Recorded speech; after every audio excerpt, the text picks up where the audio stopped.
and welcome back. I say welcome back. Welcome to the Toffee Blues Podcast for the brand new season. We've decided to bring the podcast back every Wednesday.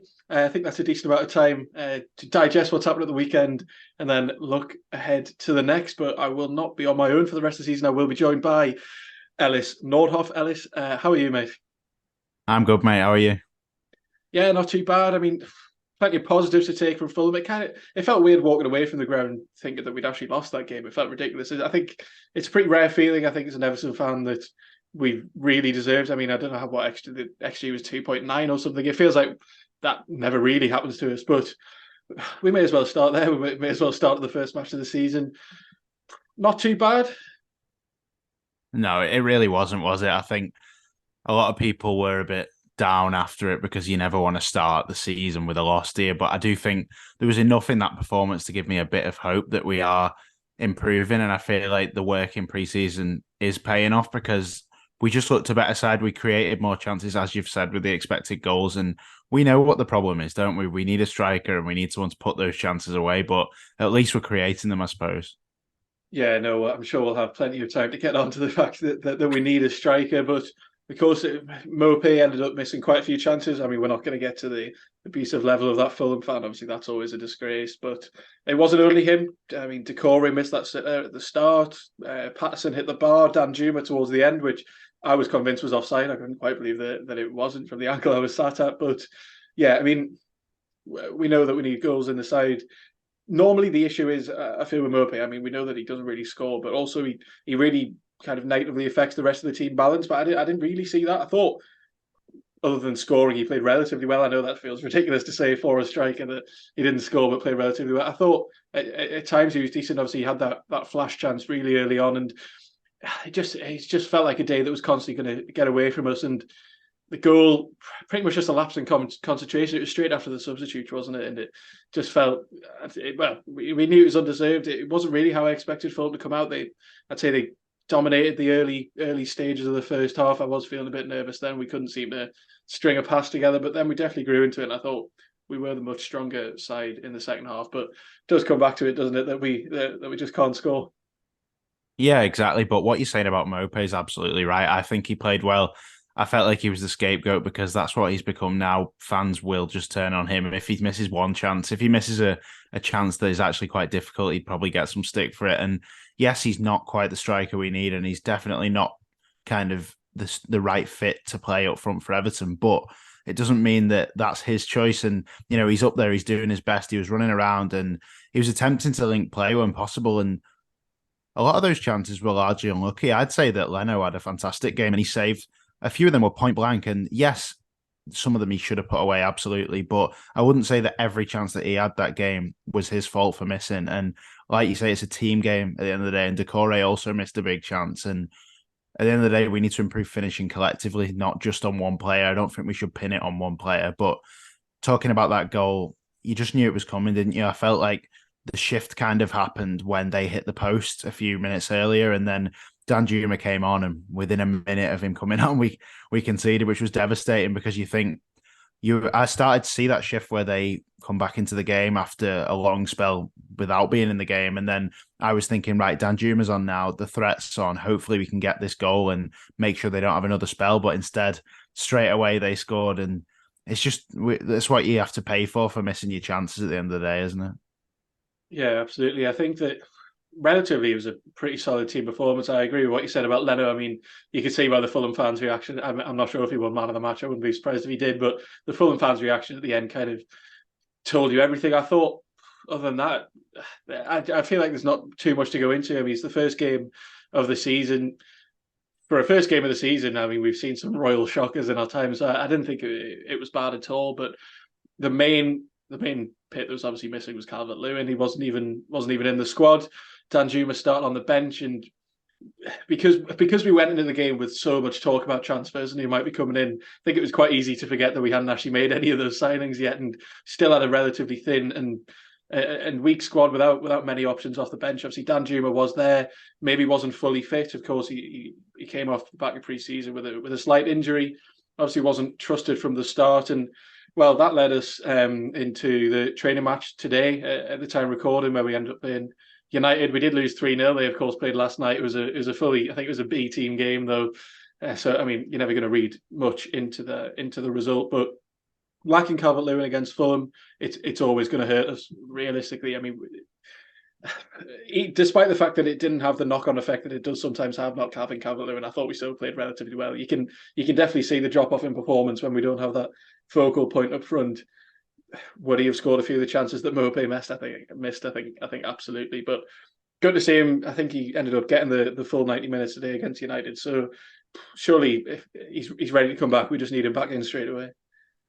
Yeah, we know how much we need him, and we know that the struggles that he's had. But this time, it seems like Sean Dyche is being extremely patient with him, which might frustrate fans. And I know we were all disappointed when we saw that he wasn't even in the squad at the weekend, but if this is the plan, and if today is the culmination of the plan with him playing 90 minutes behind closed doors, then I hope that this time maybe they finally got it right. And we know that this manager isn't going to rush Calvert-Lewin back like others have. And hopefully the treatment that he's had since coming back, the rehab, and then going to Munich in summer, he looks leaner. And I'm hoping that once he is back, he stays back, because we know how much we need him. We talk about it in every show ever, but we just need to take the pressure off him. And we know how to do that, and that's by bringing in other strikers. And we've got one with Chimiti, and yes, he might not be fully ready yet, but the fact is he's in the mould of Calvert-Lewin. So even as a placeholder, it's better than having someone who completely doesn't fit the system, which isn't any disrespect to Mopé, but you'd rather have someone who is more of a like for like. Yeah, absolutely. And I think from a tactical perspective, we went into the game pretty similar as what we ended last season. I think Decore played that very similar role of almost a second striker, but look, the rest of midfield, I thought Onana played really well. You see random bits of criticism about him on Twitter, which I never really understand. And of course, he's been linked with that move to United, the rumoured fee that we would accept is 50 million, which at the moment just seems like a ridiculously low amount. Caicedo's gone for 115. Lavia looks like he's about to be off for 48, 50. So I think if we are looking to sell Onana, which I doubt we are, I think we've at least got one season left in him. I wouldn't be surprised if he left this summer if he has a really good season. And to be honest, if we turn over a healthy profit on him, you can't really argue with the club on that one. He was definitely brought in as one. Well, first of all, to look to the future, but to sell for a profit at the end of the day, because that is what the club have suffered with so much for so long, that we brought in these players on ridiculous contracts. Almost, I don't want to say it looks like what West Ham are doing at the moment. Of course, Harry Maguire has, well, I don't know if he's rejected them or maybe United just wanted him to stay. He's not off to West Ham. They've signed James Ward-Prowse. They're also looking at Scott McTominay. It feels like West Ham are having a very kind of Everton summer of 2016, 2017. Yeah, I think they are as well. And if we were linked with them kind of players, I think we'd be a bit concerned ourselves. And them kind of players are not the players that I'd want Everton to be targeting. So I'm not too worried about West Ham. As for Onana, we can't sell him now. We know that. And he played really well at the weekend. I thought he was fantastic. His passes have something different to them to other players. I feel like there's the quality on them that you can just tell you've got a good player there. And it's his time to step up this season. He had a half decent season last year, but of course he had to bed in. And if we remember, at Lille, he only played 11 games the season before he joined us. So he needed that time to settle in. And it's quite clear big clubs are looking at him because he's a good player. And for me now, we absolutely cannot sell him. But we've got the negotiating stance and we've got the power at the minute because there's a couple of weeks of the transfer window to go. We know how much we need him. So we demand what we want. 80 million from me or, having him, because why should we sell him at this point? It's unlikely that we can really use that money to buy players in the space of what will end up being about a week. So for me, it's just keep him unless you get an astronomical offer that completely sorts out our financial problems for the next 2-3 years. Yeah, exactly, and especially with the current rumours that maybe the MSP deal's gone slightly cold. I mean, it's probably something we can get into. I doubt we'll get into it much today because there's not too much concrete on it. Sounds like 777 might have come back into it because Moshiri wants to sell. 777 simply not an organisation we want the club to sell to. I mean, I can't remember what club it is that they own in the Bundesliga, but they seem to protest them every week. They own quite a few clubs, but we don't want to dwell on that. Just to stick back on Onana, I think he played well, and if it is that, well, hopefully he does stay this season, because I don't trust us, even if we get an astronomical amount of money, to be able to replace him that quick. I don't know if the club will. Sorry, I highly doubt the club will have the replacement lined up like that. I can see, as I said, I can see him leaving next summer, which if we turn over a good profit on him, you can't argue with. But at this point in the window, with all the links to United, it feels unlikely to me, and it feels like if we did end up then selling him kind of this week, next week for 50 million, it would leave a real sour taste because we won't replace him quickly enough. It seems like we need this season, as he said last season. He had his betting in time. He barely played much professional football, but he looked sharp. He looked sharp on Saturday. I thought. I think he will have a good season. I think I wouldn't say he necessarily needs a good season in the sense that players are the fans are on his back, but needs a good season in the sense that it's his second season now at the club. He is bedded in. He's been here for a year. He's played a full season of Premier League football. That we want him seen. We want to see him developing into the player that we know he can be this year.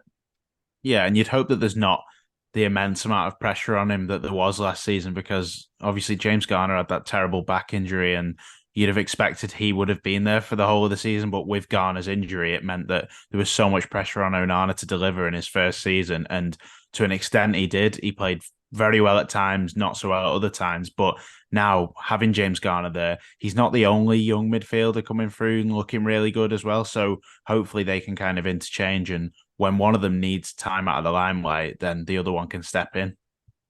Yeah, but I'm very glad you mentioned James Garner there, because it brings me on very nicely to the fact that we're still playing him on the right side of midfield, because we haven't.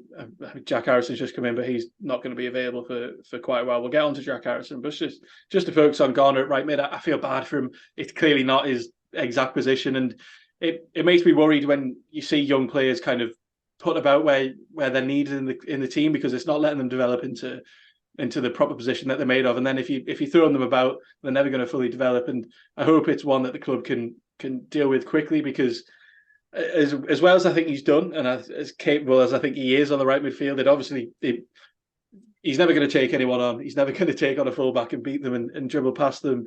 He's obviously going to be much better in the central midfield. And I hope we don't limit him too much, because we simply kind of can't afford to. He was obviously brought in to play that midfield role, potentially be the kind of the next step after Garner Gay leaves. I think played relatively well on the right mid, but it takes a dimension off us so much, and it's also stunting his development. Yeah, you're almost playing with a wide midfielder then, aren't you? You know that he's not going to take a player on and like explosively charge past him like a winger would, for example. But that's not his job. We know that's not his job. And you're exactly right when you say about how you might stunt his growth, because I'd be worried about that for him. He's played right back now for us. He's played on the right wing. England liked him at right back, so he played right back for England. And young players do need that bit of consistency. I feel like Ben Godfrey fell victim to it a bit by playing right back, left back, centre back. And now you look at Godfrey and think he's probably not quite got to where we'd have expected him to, but it's not all of his own doing, because of course he is a centre back and he's not actually had much time at centre back. So hopefully for James Garner, when we get the required reinforcements in, he won't have to play on the right, and he will just be that, hopefully, the heir to Idrissa Gana Gay's throne. And for now, playing hopefully at least 25 games appearance-wise this season, and really getting involved and offering us that difference that he offers, because he's not like our other midfielders. You know, he's very calm on the ball. He's very composed, and I like him as a player. And I think he's a very neat and tidy player, isn't he? He's not exactly what Idrissa Gana Gay is, absolutely not. And he's also far from what Onana is, not in a bad way. They're just different players. And I suppose it's good to have different types of midfielders in your team. Yeah, and it's good for a young player to be versatile, don't get me wrong, because I mean it's definitely helped us because of the poor recruitment we've made. Another player who's fairly versatile is Ashley Young. We may as well slightly review his performance. I think that it's going to be tricky to talk about Ashley Young this season, because we know what we signed him for. We know that he does a job. He was favoured to Mikalenko. There's not too much to say about Ashley Young other than, yeah, pretty good. Did the job that we asked of him. Yeah, the thing with Ashley Young for me is I trust him. He was on my side in the first half, and I was watching closely, and I feel like he's one of those players that you can just not worry about, whereas sometimes when Mikalenko's there, you do have a bit of a worry. And Ashley Young's experienced. He knows what he's doing. He made a couple of silly fouls, but he's one of those players that when he gets hold of the ball, he seems to make the clever pass and the clever route out of danger. So having him there reassures me a bit. And I do think he'll play quite a lot of games this year, probably a lot more than we first would envisage, but I do think he'll play quite a lot. And I think it'll end up being a shrewd signing, albeit not the most exciting. Yeah, and you could tell what Fulham thought of it as well, because in the first kind of their 20, 25 minutes where they were on top, they were always going down the James Patterson and James Garner side, not James Patterson, Nathan Patterson and James Garner's side with, and I mean, to be fair, William was having a one toast every single time. I mean, I hope that Patterson develops this season. I think if we're being honest, he has struggled since he came in. I think Dyche didn't really fancy him towards the back end of last season. He kept using Coleman. Coleman, as we know, is not getting any younger. We kind of know the level that he's going to be at now. It's not overwhelming. And Patterson came in with, I wouldn't say a lot of fanfare, but he was obviously fancied at Rangers. He didn't start over Tavernier, but no one's going to start over Tavernier at Rangers, let's be honest. And that James Garner and Nathan Patterson right hand side, you kind of just you feel bad for them. He needs it. I mean, for Garner, it needs to be playing in his actual position.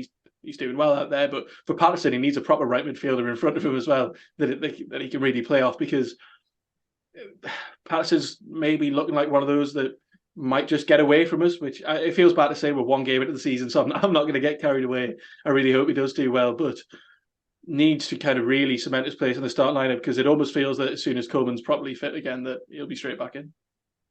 It will be interesting to see with that because, of course, Coleman's a year on and he was so good for us last season that you can't really see why Coleman wouldn't end up slotting back in. But Nathan Patterson struggled, but we also have to remember that he is a young lad and another player who, before he joined Everton, hadn't played that much professional football. And there's a lot to like about him, I think. He's bright, isn't he? He's passionate and he's got pace, of course. I'm looking for that final delivery now because he often gets like by the byline and you're hoping for him to drill a really good quality low pass. And some of his square balls across the box haven't really been up to it. But I'm rooting for Nathan Patterson. I feel like he is an Everton player, isn't he? When you watch him, he's got that kind of Scottish passion that we do love in players and we have done in the past with the likes of Stephen Naismith.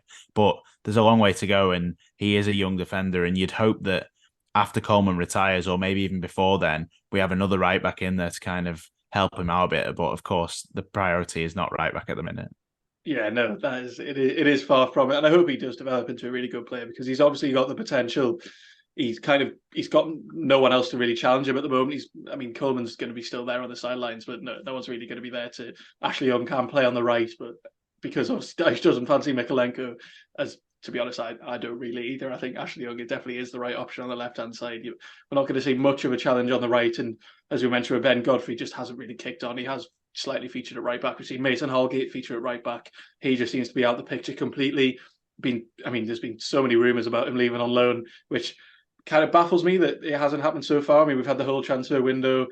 Seems like a relatively straightforward deal. I think it was Sky were reporting that Southampton were interested in him, but there was a gap in how much they wanted to pay of his wages. But if Holgate's going out the door, I mean, it's hard to say because we can't really afford to just focus on a right back. But I don't know how long it will be until Coleman's fit again, and I want to see Patterson develop properly and not kind of be forced into it without kind of the chance to grow. But I think we've probably just about spoken about Fulham for long enough there. And of course, we've got Villa coming up this weekend. But before we get on to playing Aston Villa, let's talk about competing with Aston Villa in the transfer market, because we have now signed Jack Harrison on loan, which felt like one of the most Everton days in transfer history.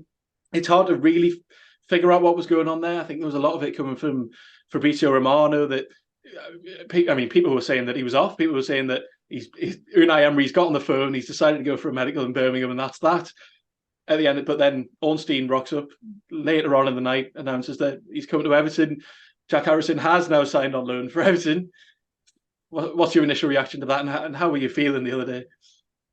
I'm very pleased because I was stressed on that day because it started with a rumour that we hadn't really heard any progression of until that day. We knew that he was a target and we knew that we'd been linked earlier in the window, but it had really gone quiet and then it accelerated on this day and was full of drama. It was like a soap opera, wasn't it? You had no idea what was going on, which is usually the case when journalists are giving stories from different ends and you don't fully know what's going on. But the thing with Jack Harrison, for me, he's just the right fit for Sean Dyche's team. He works hard. He's a very good player, I think, as well. His left foot is fantastic. And he got 12 goals and assists last year combined. And I think that's a total that's better than what we've got right now. And he's a player that can still get a little bit better. He's probably reaching his prime years now. And yes, he's injured, of course. We know that. And a lot of people have complained at the fact that he's injured, but I think that the length of the injury might have just helped us get him over the line there because Villa need an instant replacement for Buendia, who's injured. So I think that he might have chose us just because Villa decided against him because of the injury. That seems to be what we're hearing at the minute. But for me, he's the right fit for Dyche's team. It's a wide player, which we need. And he's quite similar to McNeil in the sense that he's going to be a grafter. And with the Sean Dyche system, you need 11 men all pulling in the same direction. And he'll be one of those. Yeah, it was one of those that it all just kind of felt a bit too sensible from Everton, which you don't regularly see. Of course, various Leeds players have left on loan. They've obviously got these loan clauses in their contracts, which is absolutely shafted them now. They've gone down to the Championship. I mean, the squad's in disarray now. I think they've had 5 or 6 players leave on loan that if they got relegated, then they decided that they'd be allowed to leave on loan, which I just think is a bit of a mental thing for a club to decide to do, really, because it's not like they were looking safe at all. It was obviously a gamble. They turned down 20 million from Leicester for Harrison in January, managed to get him to sign a new contract, puts this relegation clause in when they're 2 points above the drop zone. So it all just feels a bit bizarre from them. I mean, I'm not complaining. I think we've done really well there. It just feels like a really sensible move. So it does seem like he's going to be out for 5 to 6 weeks, which might kind of coincide with the international break, so we might not get the full effect of it. And Villa obviously needed that quick replacement for Buendia, and it looks like they're sealing that loan deal for Zaniolo now from Galatasaray, which is maybe one of the strangest moves of last summer that went under the radar. That he was coming to the Premier League. He was obviously frozen out in Italy, but he wasn't going to get any more games. Opted for Galatasaray. He's now off to Villa, which we'll see if that's a sensible signing. But Leeds have clearly just hamstrung themselves really with these ridiculous loan clauses in the contracts. And if you are trying to mount a promotion bid back to the Premier League, sending out all your best players on loan isn't ideal. But if some of your best players are going on strike, that's definitely not going to help either. Well, yeah, we know all about that now, don't we? Thanks to Wilfred Gnonto. So he's the man on strike for Leeds. Like you say, the loan thing is disastrous. I don't know what their plan was there because the value that they could have had on the players, they're losing. And Wilfred Gnonto is one of the only ones who hasn't got that loan clause, but now he's the one who's just trying to force his way out. And I don't agree with it fully. If it was our player, we'd be really disappointed, wouldn't we? But he wants to come to Everton, so do what you want, Wilfred. Because if you want to come to Everton, then I don't mind. So yeah, no, I mean you can't really argue with it. Really, I mean, if you don't get relegated, you don't end up in these situations. So this will come back to bite me in a year or so when we're looking ahead to the Championship next year. No, none of that. No, Gnonto, the situation seems to be getting a bit ridiculous now, to be honest. I mean, I don't fully agree with players striking. If it's for Everton, though, you kind of got to look past it. You kind of don't mind it. I know people are worried that if he came to Everton, he might just do the same to us. But if we can get good value out of it, this paper talk is going on and on and on. It feels like another Mohamed Kudus from, was it last summer? The summer before? I can't remember now. And today the rumour seems to be that we've had 20 mil rejected. I think we went in with 16 initially. Now 20 is rejected. It looks like they're holding out for 25. But now all of a sudden, of course, because the deal's gone on for so long, somebody else is interested. Spurs have now got a bit of money to throw about. Now Harry Kane has lost. Now Harry Kane has left, and it looks like potentially they're going to be coming in for him. So, what do we make of Gnonto now? I mean, I'd love to see him at Everton. Don't get me wrong. I think he would be a really good sign. And if it's getting towards 25 million, it might be getting a bit daft. He obviously only has had that one season of Premier League football, and he didn't play all year. And if Spurs are now going to come in for him as well, I mean, where do we find ourselves now in this situation? Well, to start with, I think the Spurs' interest must be agent talk because they've already signed players. They've already got Manor Solomon, haven't they, as well, who's kind of their bench winger at the minute. So I don't think they need Wilfred Gnonto, and I really hope that they're not interested because that would throw a spanner in the works. But he's got to make a decision that Arnaut Danjuma did, and Danjuma made that decision, went to Tottenham and didn't play. So if I were Wilfred Gnonto, I'd be coming to Finch Farm. So I'd love to have him, though, absolutely. He's an exciting player. He's not quite as finished as everyone makes out. He's not fully ready yet. Of course, he's 19. We do have to remember that he's 19, and that's going to be why we're going to have 4 wingers. And I think he might not play every game, but he'll develop, and we hopefully aren't going to rely on his every touch and every strike because he's not going to come in and get 15 goals in his first season. But he's such a talent. He's so exciting. He's explosive. He's pacey. And now, for me, with the new added time rule of the Premier League, having those subs is going to be so important. So whether he starts or whether he's a substitute, he's going to make an impact. And especially if you've got tired defenders and there's 10 minutes of added time, you don't want to see Wilfred Gnonto warming up, do you? So for me, it'd be a great signing and one that you'd almost certainly profit on. Yeah, it does seem like that. What they signed him for 5 million from Zurich last year, they look like they're going to turn a pretty immediate profit on him. And if he does fulfil that potential, which we have seen, I mean, he's already in the Italian national setup. That's something that you simply can't argue with it in a player, especially so young. But I feel like we might end up doing this every single week. It might then this window might close. We might then talk about it going into January and going beyond. Look, the player wants to leave. The Leeds fans have made it quite clear that they don't want him to stay. I think that, of course, that statement came out from Leeds, which I thought was a bit ridiculous, that he wasn't for sale because you've got a player on strike. If a club comes in with enough money for him, of course he's for sale. Of course, they're not going to not sell him. But it looks like a deal that we knew it would ramble on for basically the entire transfer window. Maybe I didn't expect it to ramble on this late. There is only a couple of weeks left now, but if we sign Harrison, we have signed Harrison. If we get Gnonto as well, I'm very comfortable with the wing positions for the rest. Well, the wing depth for the rest of the year. We've got to sign another striker, though. I mean, I know Chimiti's come in, but he's probably more raw than when we brought Onana in last year.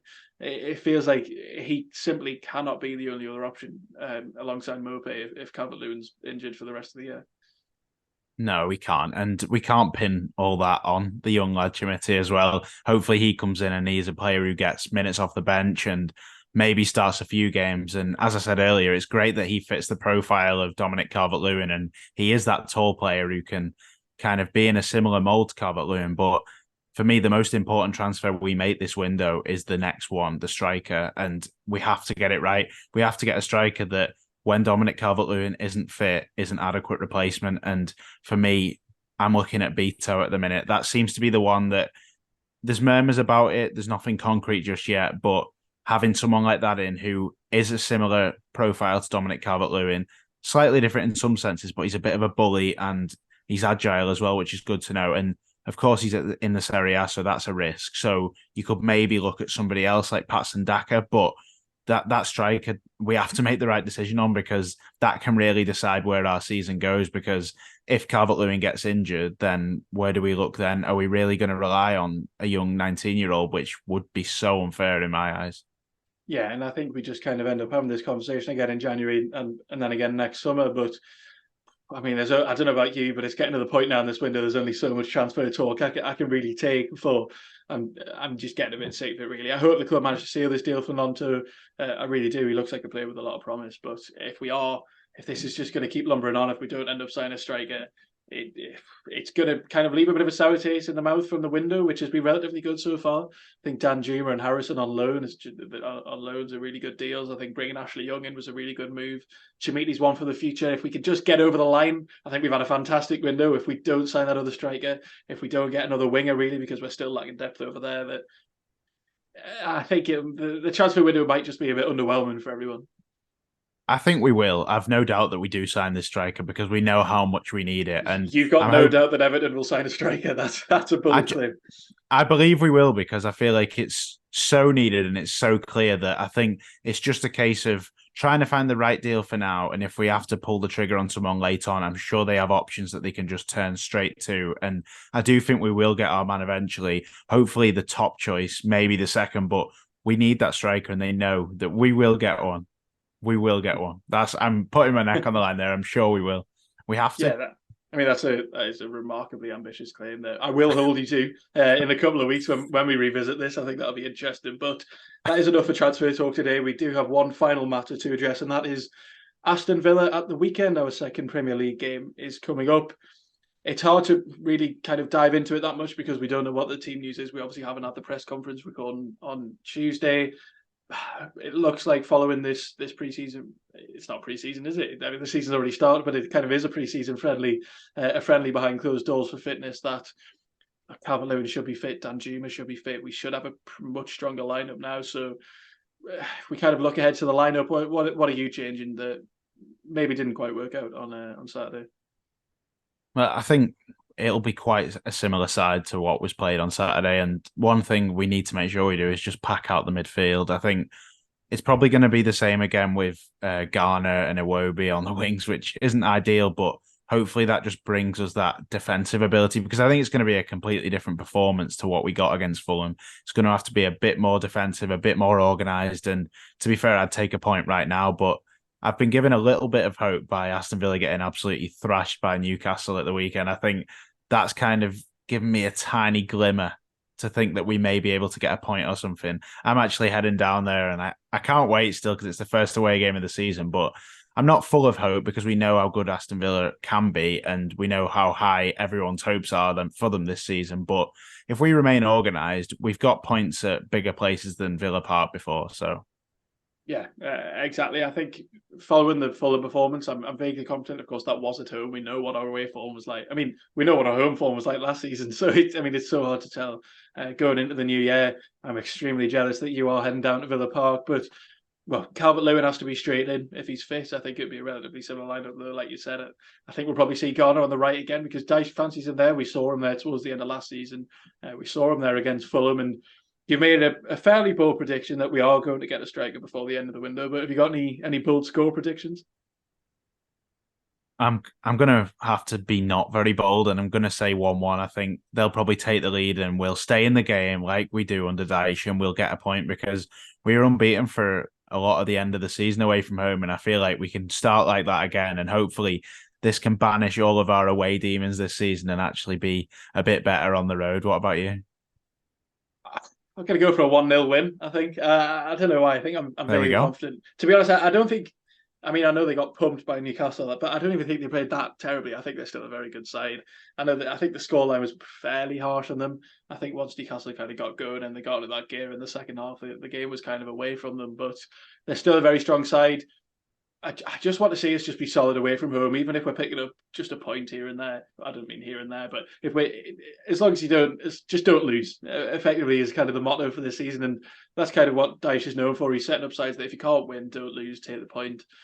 Saying that, I did just predict us to win 1-0, but I can just see it being one of those games. I think there'll be pressure on them. It's their first home game of the season, and there's a lot of expectation on them. And of course, they've got Europe now this season.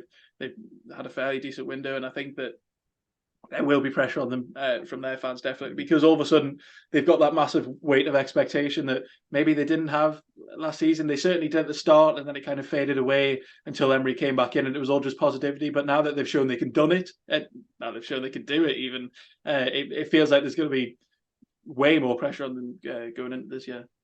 Yeah, because they've recruited brilliantly, and I'm sure that people are expecting them to do well, not only in the league, but also in Europe.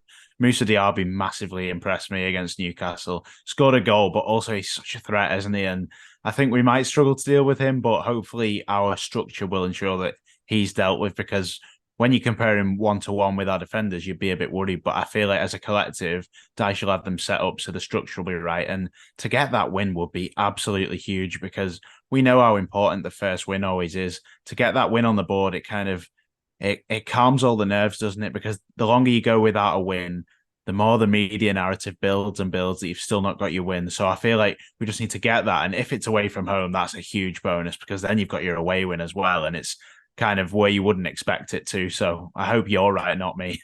Yeah, absolutely. I mean, I completely agree. I think Diaby looks like such a threat, but we knew that as soon as they signed him. We knew how ridiculously good of a signing that was.